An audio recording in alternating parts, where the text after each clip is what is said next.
শুভেচ্ছা বাঙালিয়ানা প্রদেশের সংবাদে স্বাগত। শুরুতে শুনে নিচ্ছি সংবাদ শিরোনাম। সচিবালয় ও গুলিস্তানে শিক্ষার্থীদের সঙ্গে পুলিশের ধাওয়া পাল্টা ধাওয়া, ৬৬ জন হাসপাতালে। মাইলস্টোন ট্র্যাজেডিতে নিহত বেড়ে ৩১, ১৬৫ আহতের বড় অংশের অবস্থা আশঙ্কাজনক। বহু যুদ্ধের সাক্ষী F7 কি আছে? দেশে ডেঙ্গুতে আরও ৩ মৃত্যু। মাইলস্টোনের পিছনের দরজা দিয়ে পালালেন ২ উপদেষ্টা ও প্রেস সচিব। রাষ্ট্রীয় শোকের মধ্যে এনসিপির ভাঙা মঞ্চ দেখতে গোপালগঞ্জে ২ উপদেষ্টা। মাইলস্টোনে নিরাপত্তা বাহিনীর বল প্রয়োগ, তদন্তে প্রমাণ পেলে ব্যবস্থা নেওয়ার কথা জানালো আইএসপিআর। ১৫ দিনের মধ্যে শর্ত পূরণ না হলে নিবন্ধন আবেদন বাতিল হবে রাজনৈতিক দলগুলোর। ভারতের হরিয়ানায় বাংলাভাষীকে আটক করে নির্যাতনের অভিযোগ পুলিশের বিরুদ্ধে। মাইলস্টোনের হতাহতের সংখ্যা গোপন করছে না সরকার, জানালো প্রেস উইং। ২৪ জুলাইয়ের এইচএসসি পরীক্ষাও স্থগিত। বন্ধ বড়পুকুরিয়া তাপবিদ্যুৎ কেন্দ্র, ৮ জেলায় তীব্র লোডশেডিং। টি-20তে পাকিস্তানকে সিরিজ হারিয়ে ইতিহাস গড়ল বাংলাদেশ। এবার বিস্তারিত। এইচএসসি পরীক্ষার সময়সূচি নিয়ে গভীর রাতে সিদ্ধান্তের ঘটনায় ক্ষুব্ধ শিক্ষার্থীদের সঙ্গে সচিবালয়ের সামনে আইনশৃঙ্খলা রক্ষাকারী বাহিনীর পাল্টাপাল্টি ধাওয়ার ঘটনা ঘটেছে। শিক্ষার্থীদের ওপর আইনশৃঙ্খলা বাহিনীর লাঠিপেটা ও কাঁদানে গ্যাস নিক্ষেপে আহত অন্তত ৬৬ জনকে ঢাকা মেডিকেল কলেজ ঢামেক হাসপাতালে নেওয়া হয়েছে। মঙ্গলবার ২২ জুলাই সন্ধ্যা ৬টার দিকে ঢামেক হাসপাতাল পুলিশ ক্যাম্প সূত্রে এই তথ্য জানা গেছে। এর আগে বিকাল ৪:১০ দিকে সচিবালয়ের সামনে আন্দোলনরত শিক্ষার্থীদের সঙ্গে আইনশৃঙ্খলা রক্ষাকারী বাহিনীর পাল্টাপাল্টি ধাওয়ার ঘটনা ঘটে। এ সময় আইনশৃঙ্খলা বাহিনীর সাউন্ড গ্রেনেড বিস্ফোরণের শব্দ শোনা যায়। এছাড়া কাঁদানে গ্যাসের শেলও ছোড়া হয়েছে। এর আগে বিকাল ৪:৩০টার দিকে শিক্ষার্থীরা ফটক খুলে সচিবালয়ের ভিতরে প্রবেশ করেন। এরপর সচিবালয়ের ভেতর পার্কিং অবস্থায় থাকা বেশ কয়েকটি গাড়ি ভাঙচুরের ঘটনা ঘটে। গাড়ি ভাঙচুরের জেরে শিক্ষার্থীদের উপর চড়াও হন আইনশৃঙ্খলা বাহিনীর সদস্যরা। পরে পুলিশ ও সেনাবাহিনীর সদস্যরা শিক্ষার্থীদের সচিবালয় থেকে বের করে দেন। এরপর সচিবালয়ের সামনে পাল্টাপাল্টি ধাওয়ার ঘটনা ঘটে। রাজধানীর উত্তরায় মাইলস্টোন স্কুল অ্যান্ড কলেজ ভবনে বাংলাদেশ বিমান বাহিনীর যুদ্ধ বিমান বিধ্বস্তের ঘটনায় আজ মঙ্গলবার দুপুর ১২টা পর্যন্ত মোট ৩১ জন নিহত ও ১৬৫ জন আহত হয়েছেন বলে জানিয়েছে আন্তঃবাহিনী জনসংযোগ পরিদপ্তর আইএসপিআর। শোক পালনের উদ্দেশ্যে মঙ্গলবার দেশের সব সরকারি, আধা সরকারি, স্বায়ত্তশাসিত প্রতিষ্ঠান, শিক্ষা প্রতিষ্ঠানে জাতীয় পতাকা অর্ধনমিত ছিল। পাশাপাশি সব সরকারি বেসরকারি ভবন ও বিদেশে বাংলাদেশ মিশনে জাতীয় পতাকা অর্ধনমিত থাকে। এছাড়া আহত ও নিহত ব্যক্তিদের জন্য দেশের সব ধর্মীয় উপাসনালয়ে বিশেষ প্রার্থনার আয়োজন করা হয়। বিমান বিধ্বস্তে আহতদের চিকিৎসায় সম্ভাব্য সব ধরনের সহায়তা প্রদানে আগ্রহ প্রকাশ করেছে ভারত। ভারতের প্রধানমন্ত্রী নরেন্দ্র মোদীর শোকবার্তার প্রেক্ষিতে ঢাকায় নিযুক্ত ভারতীয় হাই কমিশন মঙ্গলবার ২২ জুলাই বাংলাদেশ সরকারকে আনুষ্ঠানিকভাবে চিঠি দিয়ে এই আগ্রহের কথা জানিয়েছে। তারা জানিয়েছেন, প্রয়োজনে সব রোগীদের ভারতে নিয়ে গিয়ে চিকিৎসা প্রদান করা হবে। এদিকে বাংলাদেশ সরকার এখনও নিহত বা আহতদের জন্য কোনো ক্ষতিপূরণ ঘোষণা করেনি। তবে প্রধান উপদেষ্টার ভেরিফাইড ফেসবুক পেজ থেকে প্রধান উপদেষ্টার ত্রাণ তহবিলের অ্যাকাউন্ট নম্বর দিয়ে পোস্ট করা হয়েছিল। তবে পরবর্তীতে সমালোচনার মুখে সেটি সরিয়ে নেওয়া হয়। বহু লড়াইয়ে যুদ্ধক্লান্ত এক উড়োজাহাজ F7। এর শরীরের প্রতিটি কোণায় লেগে আছে নানান ঐতিহাসিক লড়াইয়ের বয়ান। তারই উন্নততম ভার্সন উত্তরায় বিধ্বস্ত হওয়া F7 BGI। আসুন জেনে নিই উড়োজাহাজটির ইতিহাস এবং বিশেষত বাঙালিয়ানার বিশেষ প্রতিবেদনে। মাও সেতুংয়ের নেতৃত্বে গণপ্রজাতান্ত্রিক চীন প্রতিষ্ঠার পর সোভিয়েত ইউনিয়ন চীনকে সমর প্রযুক্তির ক্ষেত্রে প্রভূত সহযোগিতার সূচনা করে। MiG-19 অনুকরণে চীন শুরু করে শানইয়াং J6 যুদ্ধবিমান তৈরি।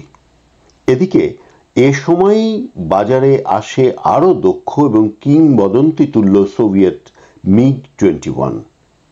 এই জঙ্গি বিমান দাম ও মানের কারণে বৈশ্বিক সামরিক এভিয়েশন ইন্ডাস্ট্রিকেই বদলে দেয়। চীনও এই বিমানের মাস প্রোডাকশনের জন্য আলোচনা শুরু করে, কিন্তু 1960 সালে সে আলোচনা ভেস্তে যায় আন্তর্জাতিক কমিউনিস্ট আন্দোলনে মস্কো পিকিং দ্বন্দ্বের কারণে। পরে 1962 সালে সোভিয়েত কমিউনিস্ট পার্টির সেক্রেটারি নিকিতা ক্রুশ্চেভ প্রায় অনাকাঙ্ক্ষিতভাবেই মাও সেতুংকে একটি চিঠি লিখে জানান তার দেশ বেজিং এর কাছে MiG-21 এর প্রযুক্তি হস্তান্তর করতে চায়। এটিকে চীনারা শান্তি প্রতিষ্ঠার সোভিয়েত উদ্যোগ হিসেবেই দেখে। সেই বিখ্যাত MiG-21 এর প্রযুক্তি দিয়েই তৈরি হল এর চাইনিজ ফার্স্ট কপি J7, যার রপ্তানি ভার্সনের নামই F7। বাংলাদেশ বেশ আগে থেকেই F7 ব্যবহার করে, তবে 2013 সালে বহরে যুক্ত হয় এই সিরিজের সবচেয়ে আধুনিক মডেল F7 BGI। শুধু বাংলাদেশের জন্যই তৈরি হয় এই সিরিজ। সে সময় অবশ্য চীনের J10B বাজারে ছিল, কিন্তু বাংলাদেশ ঝোঁকে বহু যুদ্ধে পরীক্ষিত এবং যার ব্যবহারে বিমান বাহিনী অভ্যস্ত ছিল সেই J7 বিমানেই। J7 এর BGI ভার্সনকে আসলে পুরনো বলার জো নেই। অবশ্যই এটি পুত্তেরানো প্রযুক্তির উপর ভিত্তি করে তৈরি, কিন্তু পুরনো হলেও প্রযুক্তিটি বেশ পরীক্ষিত ছিল। বাংলাদেশি J7 বা F7 এর সর্বশেষ গ্রাহক। বাংলাদেশকে ডেলিভারি দেওয়ার পরেই চেংদু কর্পোরেশন এই কিংবদন্তিতুল্য সিরিজের প্রোডাকশন সমাপ্ত করে দেয়। যে F7 বিধ্বস্ত হল সোমবার, সিরিয়াল নম্বর অনুযায়ী তা F7 বিমানের সর্বশেষ প্রস্তুতকৃত বিমানের ঠিক আগের বিমান ছিল। এই উড়োজাহাজের সর্বোচ্চ গতিবেগ ছিল ঘণ্টায় 2200 কিলোমিটার। আকাশ থেকে আকাশে নিক্ষেপযোগ্য ক্ষেপণাস্ত্র, লেজার গাইডেড বোমা ও জিপিএস গাইডেড বোমা, বাড়তি জ্বালানি ট্যাঙ্ক সহ 1500 কেজি ওজন বহন করতে পারত এই বিমান। এই বিমানের ককপিটে একজন বৈমানিক বসতে পারত। এর রাডার ব্যবস্থা KLJ-6F সংস্করণের।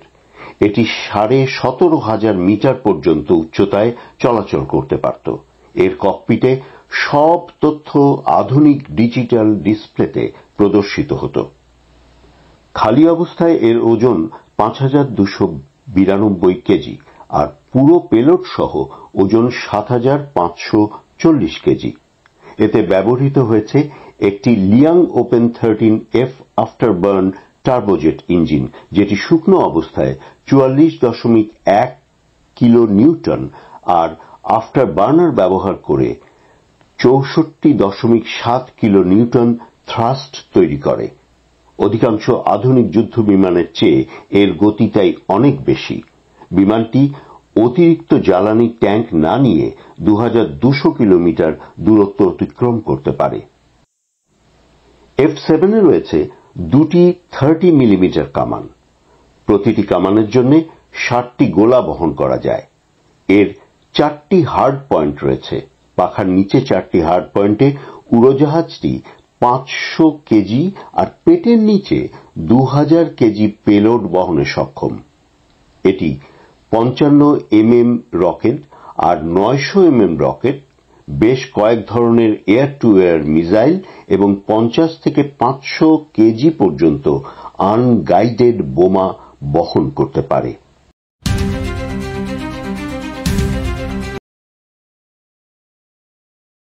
এডিস মশাবাহিত ডেঙ্গু জ্বরে আক্রান্ত ও মৃত্যু থামছে না। সোমবার 21 জুলাই সকাল 8টা থেকে পরবর্তী 24 ঘণ্টায় রাজধানী ঢাকায় 3 জনের মৃত্যু হয়েছে। আর এই সময় সারা দেশের বিভিন্ন হাসপাতালে ভর্তি হয়েছেন আরও 444 জন রোগী।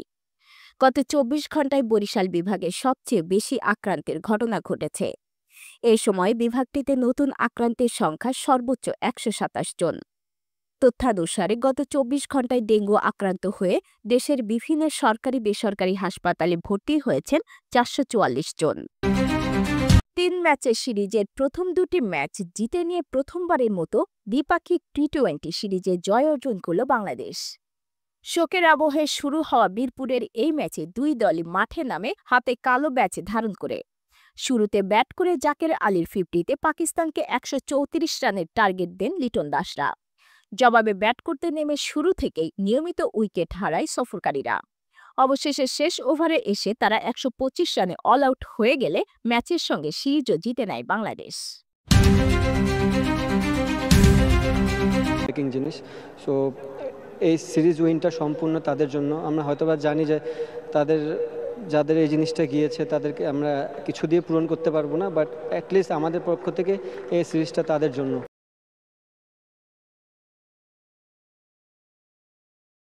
উত্তরায় মাইলস্টোন স্কুল ও কলেজ ক্যাম্পাসের পিছনের দরজা দিয়ে বেরিয়ে গেছেন অবরুদ্ধ থাকা দুই উপদেষ্টা ও প্রধান উপদেষ্টার প্রেস সচিব। মঙ্গলবার 22 জুলাই বিকেল 4টার দিকে তাদের বের করে নিয়ে যাওয়া সম্ভব হয়েছে বলে জানিয়েছেন ঢাকা মহানগর পুলিশের উত্তরা বিভাগের উপকমিশনার মুহিত উদ্দিন। এর আগে পুলিশি প্রহরায় বের হতে চেষ্টা করলেও স্কুল ক্যাম্পাসে আটকা পড়েন আইন উপদেষ্টা ড আসিফ নজরুল, শিক্ষা উপদেষ্টা সিআর আবরার ও প্রেস সচিব শফিকুল আলম। মঙ্গলবার 22 জুলাই তারা বিকাল 3:30টায় স্কুল ক্যাম্পাস থেকে বেরিয়ে আসেন, কিন্তু স্কুল গেট পার হওয়ার আগে বিক্ষুব্ধ শিক্ষার্থীরা দিয়াবাড়ি গোল চত্বরে আবারও রাস্তায় দাঁড়িয়ে পড়েন এবং উপদেষ্টাদের গতিরোধ করেন। পরে তারা আবার স্কুল ক্যাম্পাসে ফিরে যান।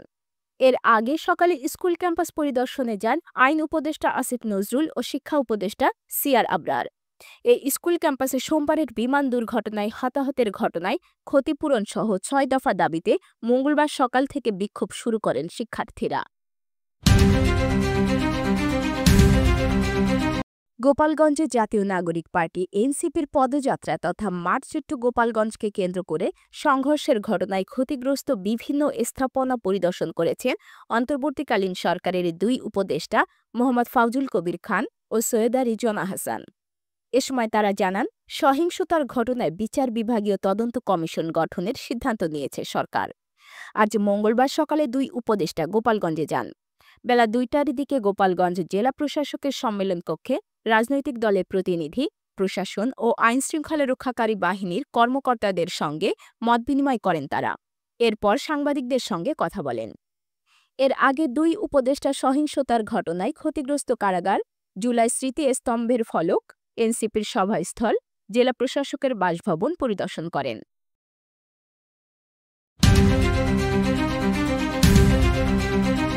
আইএসপিআর জানিয়েছে, প্রশিক্ষণ যুদ্ধবিমান বিধ্বস্ত হওয়ার পর উদ্ধার কার্যক্রম চলাকালে দুর্ঘটনাস্থলে উৎসুক জনতার ব্যাপক ভিড় দেখা দেয়, যা ইভাকুয়েশন ও রেস্কিউ কার্যক্রমকে বারবার ব্যাহত করেছে। উদ্ধার কার্যক্রম চলাকালীন বিকেলের দিকে বারবার অনুরোধ সত্ত্বেও কিছু উৎসুক জনতা ঘটনাস্থল ত্যাগ না করায় উদ্ধার কাজে মারাত্মক প্রতিবন্ধকতার সৃষ্টি হয়। ফলশ্রুতিতে একদল উৎসুক জনতার সঙ্গে দায়িত্বপ্রাপ্ত সেনা সদস্য ও স্বেচ্ছাসেবকদের মধ্যে ভুল বোঝাবুঝি ও বাদানুবাদের সৃষ্টি হয়, যা এক পর্যায়ে একটি অনভিপ্রেত ঘটনার অবতারণা করে। এমনটাই আইএসপিআর-এর বিজ্ঞপ্তিতে বলা হয়েছে। এতে বলা হয়, বাংলাদেশ সেনাবাহিনী ঘটনার গুরুত্ব বিবেচনায় নিয়ে তদন্ত কার্যক্রম শুরু করেছে। তদন্তে দোষী প্রমাণিত সংশ্লিষ্টদের বিরুদ্ধে প্রয়োজনীয় প্রশাসনিক ব্যবস্থা গ্রহণ করা হবে।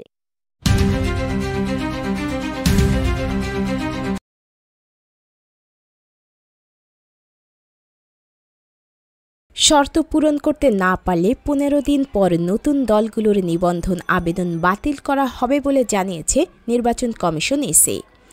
মঙ্গলবার 22 জুলাই ইসি সচিব আক্তার আহমেদ এ তথ্য জানান। আক্তার আহমেদ বলেন, কোনো দলই প্রাথমিক বাছাইয়ে উত্তীর্ণ না হওয়ায় আমরা 15 দিন শর্ত পূরণের জন্য সময় দিয়েছি। এরপর আর সময় দেওয়ার বিধান নেই। কোনো দল এই সময়ের মধ্যে শর্ত পূরণ করতে না পারলে কমিশন সে অনুযায়ী ব্যবস্থা নেবে। এর আগে প্রাথমিক যাচাই বাছাইয়ে নতুন রাজনৈতিক দল নিবন্ধন আবেদন বাছাইয়ে এনসিপি সহ কোনো দলই উত্তীর্ণ হতে পারেনি। এজন্য দলগুলোকে 15 দিন সময় দেয় ইসি।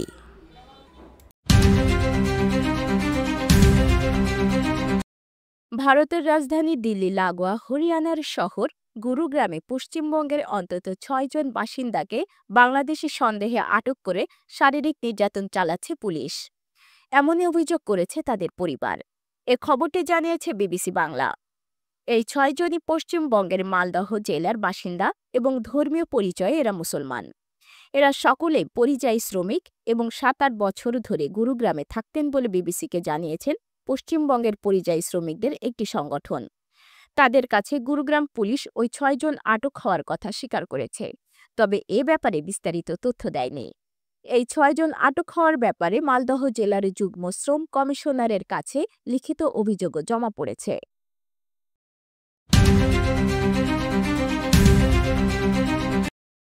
রাজধানীর মাইলস্টোন স্কুল অ্যান্ড কলেজে বিমান দুর্ঘটনায় হতাহতের সংখ্যা গোপন করা হচ্ছে। বিভিন্ন মহলের এমন দাবিকে অপপ্রচার বলে প্রত্যাখ্যান করেছে প্রধান উপদেষ্টার প্রেস উইং। মঙ্গলবার ২২ জুলাই সকালে এক প্রেস বিজ্ঞপ্তিতে জানানো হয়, দুর্ঘটনায় নিহত ও আহতদের পরিচয় যাচাই ও তালিকা প্রস্তুতের কাজ চলছে। অশনাক্ত মরদেহগুলো ডিএনএ পরীক্ষার মাধ্যমে শনাক্ত করা হচ্ছে।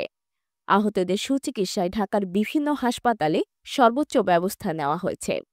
প্রেস বিজ্ঞপ্তিতে আরও বলা হয়, বাংলাদেশ সরকার, সেনাবাহিনী, বিদ্যালয় ও হাসপাতাল কর্তৃপক্ষ একযোগে কাজ করছে এবং দ্রুতই একটি পূর্ণাঙ্গ ও নির্ভুল তালিকা প্রকাশ করা হবে।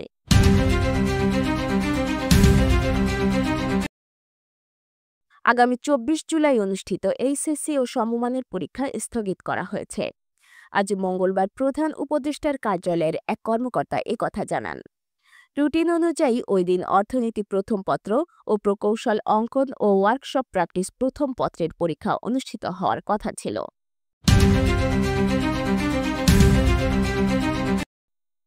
দিনাজপুরের বড়পুকুরিয়ায় কয়লাভিত্তিক ৫২৫ মেগাওয়াট তাপবিদ্যুৎ কেন্দ্রের উৎপাদন সম্পূর্ণ বন্ধ হয়ে গেছে। দিনাজপুরের বড়পুকুরিয়া কয়লাভিত্তিক ৫২৫ মেগাওয়াট তাপবিদ্যুৎ কেন্দ্রের উৎপাদন সম্পূর্ণ বন্ধ হয়ে গেছে। গতকাল সোমবার ২১ জুলাই সকাল থেকে শুরু হওয়া যান্ত্রিক ত্রুটির কারণে পর্যায়ক্রমে দুটি ইউনিটই বন্ধ হয়ে যায়। ফলে রংপুর বিভাগের অন্তর্ভুক্ত দিনাজপুর সহ ৮টি জেলা বিদ্যুৎ বিচ্ছিন্ন হয়ে পড়েছে। সোমবার সকাল ৬টার দিকে হঠাৎ করে বিদ্যুৎ কেন্দ্রের ২০০ মেগাওয়াট ক্ষমতা সম্পন্ন ৩ নম্বর ইউনিটে যান্ত্রিক ত্রুটি দেখা দেয়। সমস্যাটি সমাধানে দিনব্যাপী বিশেষজ্ঞ দল চেষ্টা করলেও সফল হতে পারেনি। সন্ধ্যার দিকে ১২৫ মেগাওয়াট ক্ষমতার ১ নম্বর ইউনিটটিও বন্ধ হয়ে যায়, যার ফলে পুরো কেন্দ্রের উৎপাদন বন্ধ হয়ে যায়। প্রসঙ্গত, এই বিদ্যুৎ কেন্দ্রের ২ নম্বর ইউনিটটি ২০২০ সালের নভেম্বর মাস থেকে বন্ধ রয়েছে। ফলে এ পর্যন্ত কার্যকরভাবে চালু ছিল মাত্র ২টি ইউনিট। বাঙালিয়ানার প্রদোষের সংবাদ শেষ হল। ধন্যবাদ।